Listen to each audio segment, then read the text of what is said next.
Hello and welcome. Today we're going to take a look around the Walt Disney store, which is actually located in a brand new terminal building at one of the airports in Florida. Now, this thing is absolutely massive. There's something for everybody with regards to exclusive toys, all the different clothing and everything from all of the other theme parks. But at the time of this being filmed, the terminal was still just being finished with regards to the shops and things just opening up. So this could not have been open a couple of weeks. So when I was here, it was absolutely brand new. That's why there's hardly anybody walking around whatsoever. So I had the whole thing to myself. But I would imagine now for this summer coming, it's going to be a lot more busy. So if you have been in the 2023 season, then obviously please do let me know. Let me know what you think. Is it still neat, tidy, and everything looking nice within the whole terminal building? But they do have a Universal store, which the video's already been uploaded. There's a Sea Life Centre over this way as well.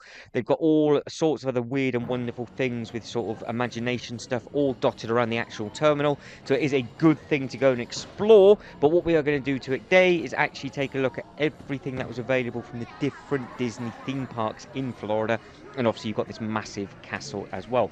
So in the comments, let us know if you are a Disney fan. Let me know if you actually have been to any of the parks in Florida. And if you have, did you pick anything up? Did you just want to get some of the little toys? Did you want to get some of the t-shirts, the hats? Obviously, did you get some ears and things like that? But you can see there is something for everybody with regards to t-shirts, hats, cups, mugs, and everything else that's in between. And obviously you've got the full price point of everything as well. So as we'll go around, we'll spot the bits and pieces together. Some of it will be for their anniversary because the parks at the time of me being here, I think we're going to be getting close to celebrating their 100th year for one of them in Florida as well. So the castle had just been repainted and all of that was back on show.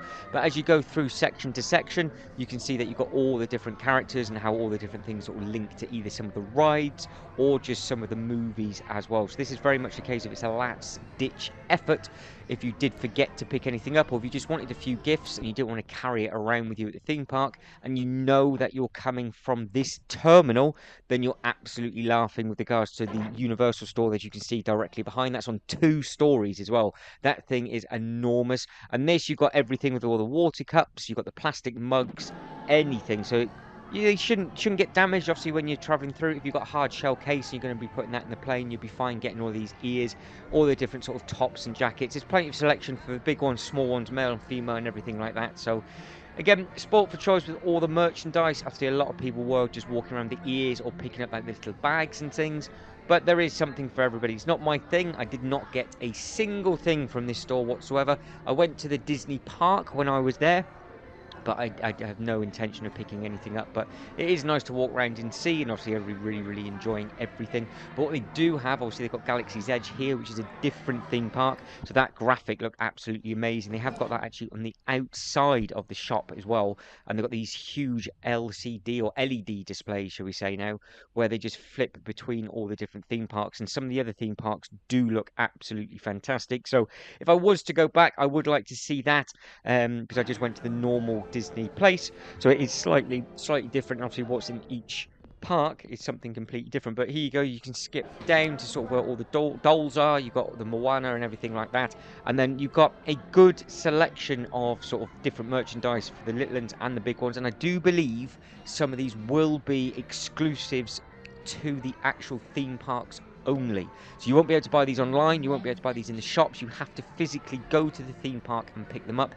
Some of them are a very big collector's item. I think it's this pack just here, are both of them are the exclusives to where we were. So the fact that if you forgot to pick them up from the actual theme park, at least you know that they are available. But that was $50, and obviously they would imagine they'd be selling on the second-hand market for a lot more than that, because if you think of the price of the ticket, people picking up 1 or 2 of these and then selling them back on, it's cheaper, I suppose, for you getting it that way than it is having to go all the way over here to then try and fly back out. And obviously the park entrance is like $130 as well, so you start adding all of that up, it's one of those, isn't it? But you can see they've got all sorts of weird and wonderful stuff. You've got the nice cool little bags in the top left. Obviously at the time you got all the Mandalorian stuff as well, so they were really starting to throw all those bits and pieces out. I think you've got lots of other sort of just random t-shirts, pajamas. The Star Wars stuff, as you can imagine, was very, very popular within this section, and it just wraps around. So the store is big. We haven't hit the full one side yet. We sort of wrap around, get to one of the doors, and then we start coming back up on ourselves, and then we'll get close to the till. So there, it's like a big horseshoe shape. So you've got one way in, one way out. So just there, look to my left now, that is the opposite way in, and that will take you to some of the other stores on the other side of the airport. So you can almost use a Disney store as a cut through, because this terminal is absolutely enormous. And like I said, hardly anything was open at the time, but all the eateries and everything was sort of all the cling film and everything was taken off everything.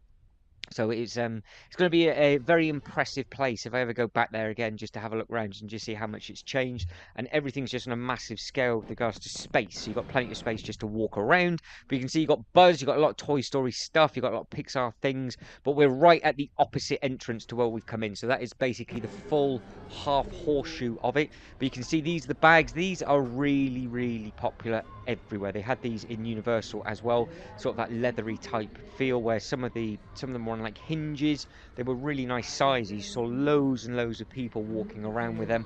Good size for your phone, your wallet, and obviously just maybe one or two smaller things rolled up in there, but obviously they're not the biggest thing at the same time. But then if it's keeping your park ticket safe, so I would imagine they'd have inner zips and things, then obviously that's absolutely perfect. You can see you've got the lightsabers and things down there. As we pan up and we're having a look at just some other tops, that thing that says choose your path, and then you've got some more Star Wars t-shirts with everybody on. I think what I'm doing currently is actually waiting for people to move, because I didn't want to miss anything, so I was going to walk straight back through and then go off to film the next shop. Because when I got into this bit and just sat down, I thought I had an hour or two to kill before I got on the plane. I didn't realise all of this was here, because I don't think these are in the other terminals, and I know the other terminals are huge as well. But all of these, like I said, literally just opened, because if you were to walk down in a straight line just there, it's literally just like a dead end, and it's all boarded over still, where you can hear people doing construction work. So I would imagine it'll be a lot bigger now than when I was there. So again, if you can let us know, and if you've been, let me know what you think.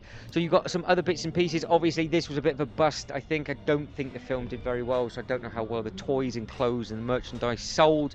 Obviously Toy Story is extremely popular, but I don't know how well the Lightyear stuff sold. But again, it is what it is. Some things go really well, some things don't so much. So either they might not be there anymore, they might be replaced with just something completely different, because as you can imagine, they can easily rotate the stock around just with how close they are. But at the moment, we're seeing all the different franchises. So you've got the Monsters and the Monsters University. They're a cool little pack, and I would imagine they would be an exclusive 4 set as well. As we come through and wrap it round, you've got the bigger toys with all like the spoon and other bits and pieces. And you've got the Fear Me t-shirt from Toy Story.